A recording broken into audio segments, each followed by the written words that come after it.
sorprendentemente ha contribuido en muchos aspectos, pero ha contribuido en muchos más de los que quizá la gente esperaba. Esto de alguna forma refleja cierta maduración del área y también penetración, porque lo están usando los médicos, lo están usando los biólogos, lo están usando los tomadores de decisiones, y se ha usado en ayudar en la secuenciación del genoma y en predecir la estructura del RNA del virus. Se ha usado para procesar información, se ha generado una gran cantidad de información y los sistemas han ayudado como para poder identificar información relevante, para predecir la evolución del virus.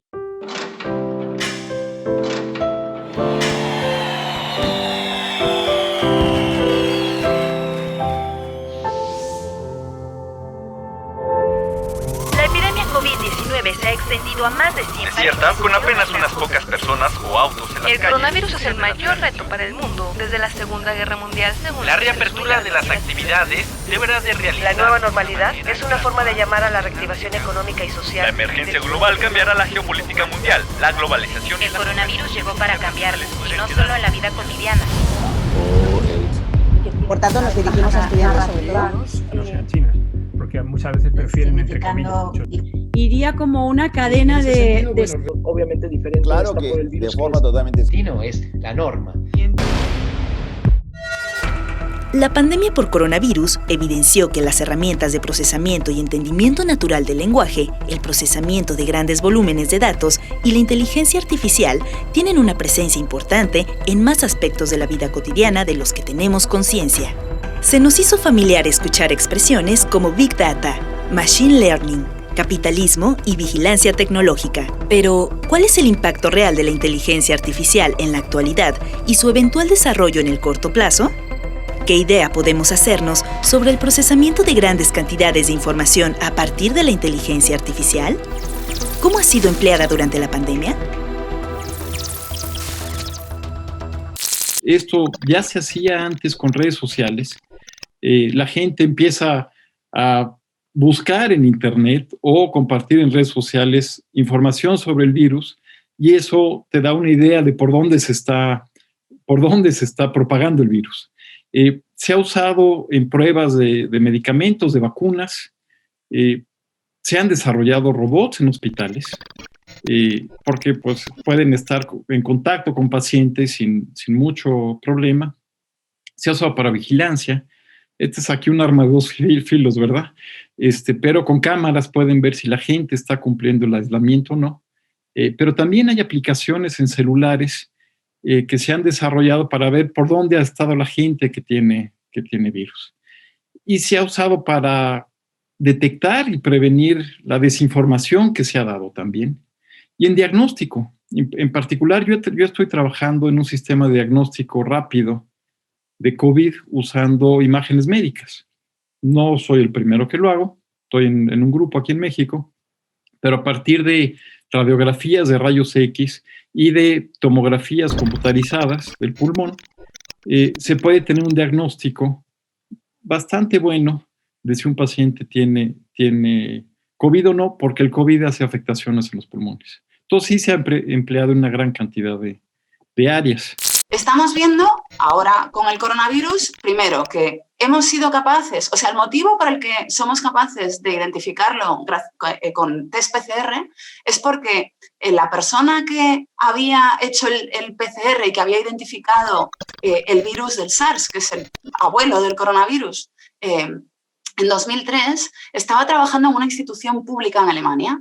Y entonces lo primero que hizo fue coger ese virus, analizarlo, identificarlo y hacer una prueba que ha sido muy determinante para poder ir más o menos controlando ese virus, ¿no? Saber quién lo tiene y quién no, es básico. Si este señor, en lugar de trabajar para una institución pública, para un hospital universitario público de Alemania, y lo hubiera compartido enseguida con todo el mundo para que todo el mundo lo pudiera aprovechar, trabajara para la Bayer, pues tendríamos un problema. ¿A qué voy con esto? A que, por ejemplo, la base de datos genética más grande del mundo, de personas humanas, no la tiene un hospital universitario en el que hay especialistas trabajando con virus, sino que la tiene una empresa que se llama 23andMe, a la que la gente le manda tubitos con su saliva para saber quiénes son sus ancestros o si tienen predisposición a determinadas enfermedades, ¿no? Esto es un problema. Es decir, ¿cómo hacemos que esta industria de los datos nos beneficie? Pues sacando esos datos de las empresas privadas que las usan para explotarnos, ¿no? Para hacer nuevos medicamentos que no nos curen del todo, y llevar esos datos a los hospitales públicos donde personas como el doctor Drosten hacen este tipo de investigaciones y pueden ayudar a encontrar una vacuna rápidamente. Es decir, el problema fundamental es que esos datos están concentrados en manos de empresas privadas que tienen la mayor parte de sus usuarios fuera del país donde rinden cuentas. Si ni siquiera, estamos hablando de empresas que ni siquiera pagan impuestos en los sitios donde operan, ¿no? Corrigiendo eso, yo pienso que se corregiría parte de lo demás. ¿Esos datos son valiosos? Sí. Pero solo son valiosos si están en manos de instituciones públicas que se dedican a la investigación. Si no se ponen esos datos en esas manos, no son valiosos. Generacionalmente hemos visto cómo desde la narrativa audiovisual nos han presentado propuestas de futuros distópicos en los que la tecnología juega un rol importante y cuyos usos pueden llevar a un colapso global o, en el mejor de los casos, a una resignificación de nuestra presencia en el planeta. ¿Cuál es el estado real del uso que se hace de la inteligencia artificial en términos sociales? ¿Qué podemos esperar del uso y manifestación de rutinas y procesos de inteligencia artificial en beneficio de ciudades y ciudadanos? El problema es que es una tecnología nueva y entonces tanto los discursos utópicos como los distópicos son predicciones a futuro. Y es muy difícil predecir el futuro. La gente predice el futuro y se equivoca de manera catastrófica, digamos. Hay gente que dice esto va a pasar y pasa cosas completamente lo contrario, o hay gente que nunca esperó que pasara algo. Ahora, está la gente que cree que esto va a ser lo mejor que le puede pasar a las personas porque va a curar las enfermedades, la pobreza, el hambre, el cambio climático, todos los problemas, digamos, importantes a los que nos enfrentamos actualmente en el mundo. Esta inteligencia artificial, digamos, superior nos va a ayudar a resolverlas. Pero por otro lado, también está estas como alarmas, ¿no? del futuro distópico, en donde se habla de que este va a ser el último invento del hombre. La verdad es que todavía los avances van a seguir, eso es sin duda, pero hasta ahorita la inteligencia artificial que se tiene, es muy tonta, requiere muchos datos, mucha maquinaria, y principalmente resuelve problemas de clasificación y algunos de una cosa que se llama aprendizaje por refuerzo. Uno le tiene que dar mucha información, da una entrada y da una salida, pero todavía hay muchas cosas que no hace, ¿no? Hay tipos de razonamientos que no hace, no explica por qué hace las cosas, no tiene mecanismos de sentido común o de causalidad, no es como funcionan, digamos, los humanos, no que tenga que hacerlo así, pero digo, un niño se le da un libro y ve imágenes de animales, y ni siquiera es una imagen real, es un dibujo de una jirafa, y nunca ha visto una jirafa en su vida. Y ve una jirafa en un dibujo y posiblemente la vuelve a ver, o ve 3 o 5 imágenes de jirafas, y es capaz de identificar una jirafa en un zoológico. Cosa que con unos 3 o 5 ejemplos, un algoritmo ahorita sería impensable que lo pudiera hacer, ¿verdad? Entonces, todavía la inteligencia artificial que se tiene en estos momentos es muy básica, resuelve una tarea y una sola tarea. Entonces no tiene, digamos, las capacidades para resolver cosas más complejas. Sin embargo, eso no quiere decir que se tenga el potencial de generar inteligencias artificiales un poco más inteligentes de lo que se tiene ahorita. Ahorita está muy, muy lejano, digamos, para de considerarse una inteligencia artificial realmente comparable con la de las personas. Y curiosamente, la gente de inteligencia artificial, o por lo menos un grupo, no todos, pero hay un grupo importante de investigadores en inteligencia artificial que se están preocupando desde ahorita para tratar de, si esto se da, cómo hacerlo. Y cómo hacerlo para que sea en beneficio de la humanidad y no caigamos en estas partes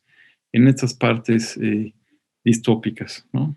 Entonces, no estamos tan cerca, pero sí nos tenemos que preocupar, y nos tenemos que preocupar desde ahorita, porque no sabemos cuánto tiempo nos va a llevar asegurarnos que estos algoritmos van a ser seguros para las personas en el futuro. Uno de los errores más comunes a la hora de valorar esta industria es pensar que es necesario extraer los datos para poder ofrecer el servicio. Es decir, que para que yo pueda tener un sistema de mensajería como WhatsApp, por ejemplo, Facebook necesita espiarme, porque si no, no funciona. O que para que yo pueda tener un buscador como Google necesita espiarme. Porque ellos han ido diciendo todos estos años que utilizan esos datos para mejorar el servicio, para saber lo que queremos y darnos exactamente lo que queremos, ¿no? Que es un poco como el argumento favorito del capitalismo, ¿no? Echarte a ti la culpa de lo que te ha hecho, ¿no? Culpar a la víctima. Entonces, toda esta industria del Big Data, la pregunta es, ¿tiene alguna virtud? Es decir, ¿podemos hacer algo con ella que nos beneficie? Y la respuesta es, el problema no es el Big Data, el problema son los objetivos de la industria. La industria no tiene como objetivo crear armonía en la sociedad, no tiene como objetivo encontrar soluciones rápidas a los problemas comunes para que tengamos una vida más tranquila. Tiene como objetivo ganar dinero, es decir, explotar los datos para poder explotarnos a nosotros. Entonces, por ejemplo, decimos, ahora ya sabemos más o menos de qué va, ¿no? O sea, ahora ya sospechamos de Facebook. Sospechamos de Facebook, pero luego no sospechamos de otras empresas que hacen lo mismo que Facebook, ¿no? Como por ejemplo Spotify. Pensamos que Spotify, como nos da música, ¿no? Es una empresa que se dedica a la música. No, es una plataforma digital que explota datos y que los vende. O como por ejemplo, pensamos que está todo circunscrito al entorno de lo digital, ¿no? Pensamos que Facebook hace eso, pero, por ejemplo, ¿qué pasa con el 5G? Bueno, pues el 5G, que me gustaría mucho aclarar que no es la causa del coronavirus, por si acaso.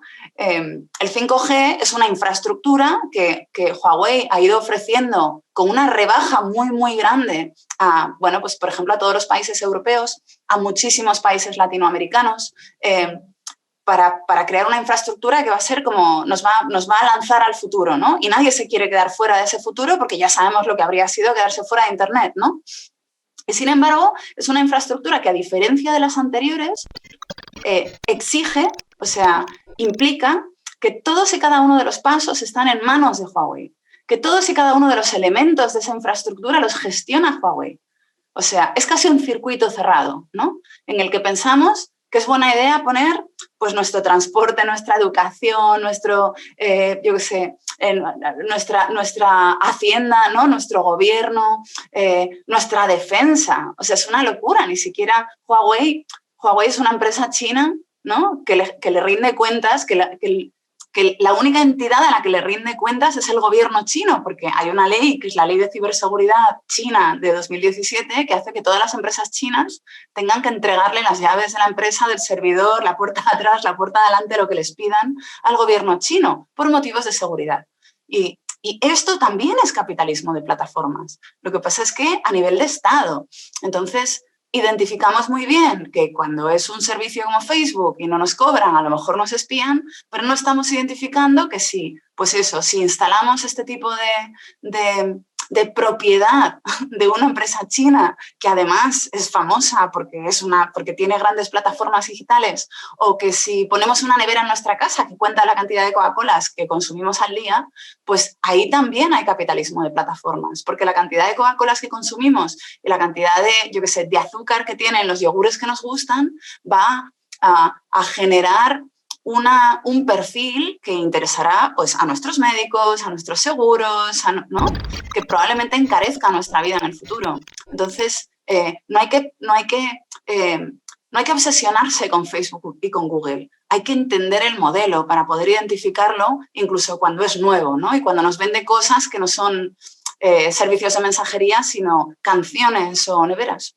El discurso de la inteligencia artificial en sí mismo es lejano para una inmensa mayoría de las personas. Las compañías tecnológicas la han empleado y probado desde hace algunos años ya en pequeñas pruebas, muchas de las cuales no han finalizado de la manera esperada. Es posible limitar la capacidad de los grandes grupos tecnológicos para que el procesamiento de grandes volúmenes de datos y la inteligencia artificial empleada para hacerlo tengan como fin proteger nuestros derechos y librarnos de una eventual mercantilización de nuestra información privada. La formación de la gente que estudia computación es una formación básicamente técnica. No se les dan o no se les daban, porque ya empiezan a darse, cursos, por ejemplo, de ética, ¿no? Hay cosas que, la gente estaba haciendo programas sin cuestionarse mucho las posibles implicaciones. Y por otro lado, no siempre es fácil predecir las posibles implicaciones. Y digo, igual nos sorprende porque no es la primera vez que sale un algoritmo y luego lo tienen que quitar, ¿no?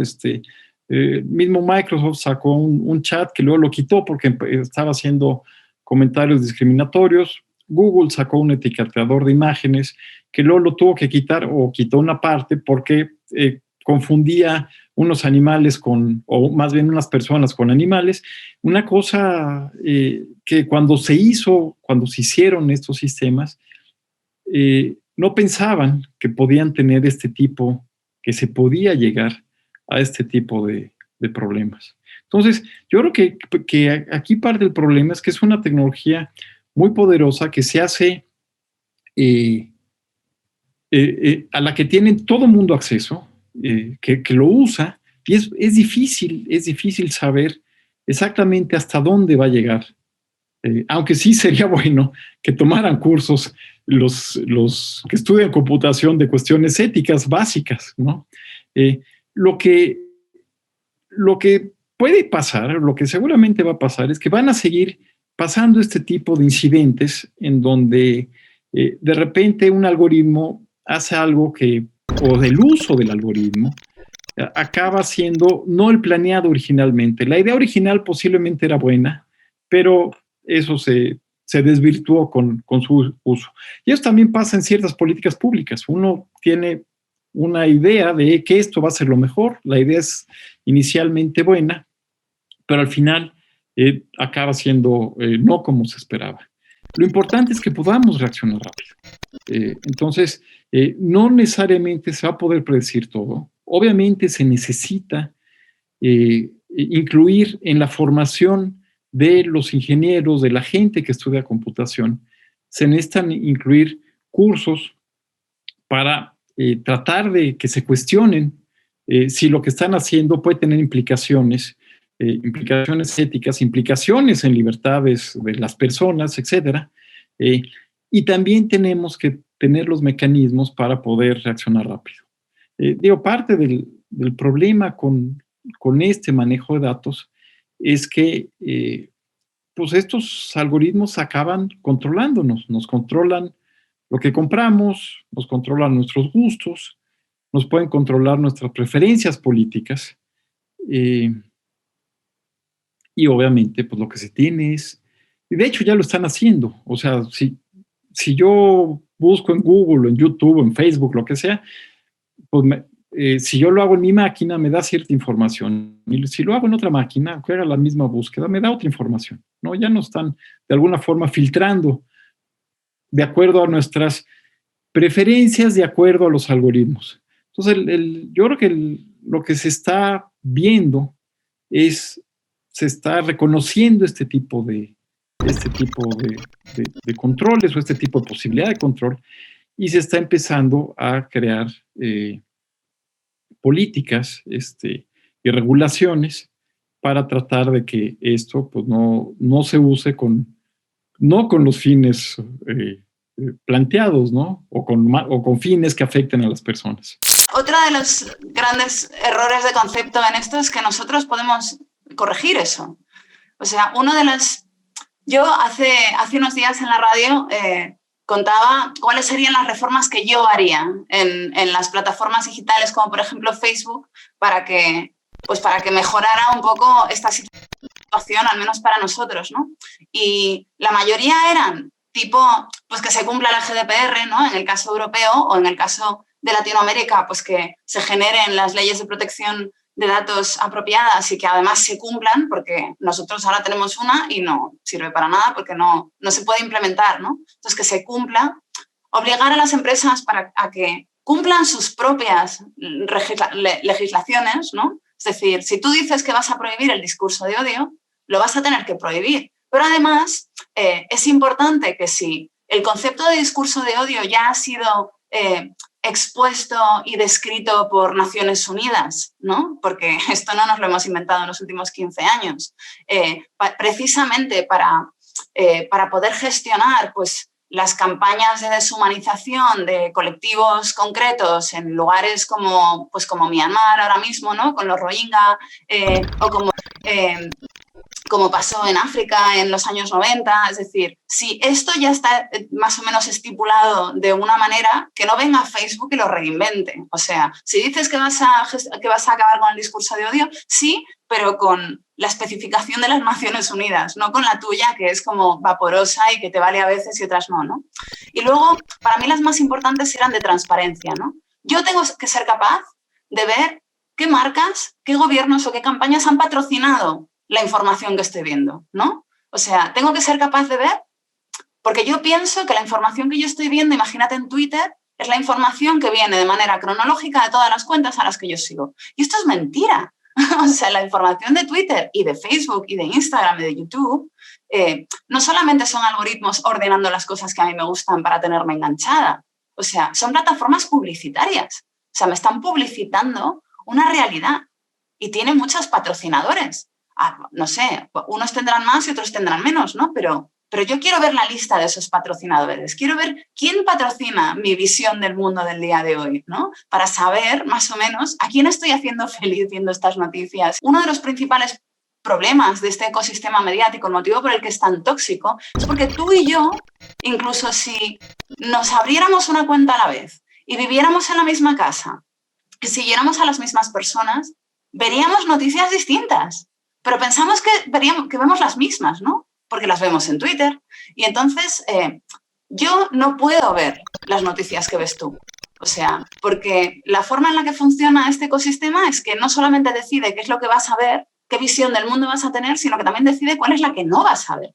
O sea, hay noticias que no ves nunca, ¿no? Y entonces hablamos de la polarización como si fuera algo que ocurre en la naturaleza, como si fuera un ciclón, ¿no? Cuando en realidad, en el ejercicio de sus funciones, las plataformas digitales han ido separando nuestras visiones del mundo de forma deliberada.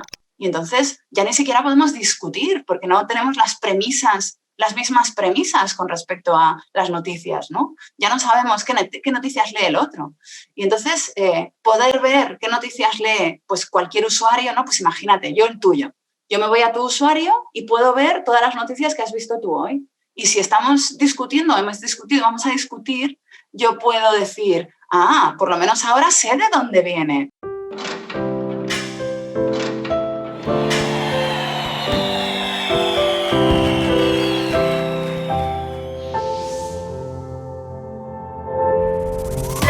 COVID-19 se ha extendido a más de 100 países. Es cierta, con apenas unas pocas personas o autos en las calles. El coronavirus es el mayor reto para el mundo desde la Segunda Guerra Mundial, según la reapertura de las actividades deberá de realizar. La nueva normalidad es una forma de llamar a la reactivación económica y social. La emergencia global cambiará la geopolítica mundial, la globalización. El coronavirus llegó para cambiarlo, y no solo en la vida cotidiana. Por tanto, nos dirigimos a estudiantes sobre todo. Que no sean chinas, porque muchas veces prefieren, entre comillas, mucho. Iría como una cadena de obviamente diferente. Claro que por el virus de forma totalmente... Sí, no, es la norma.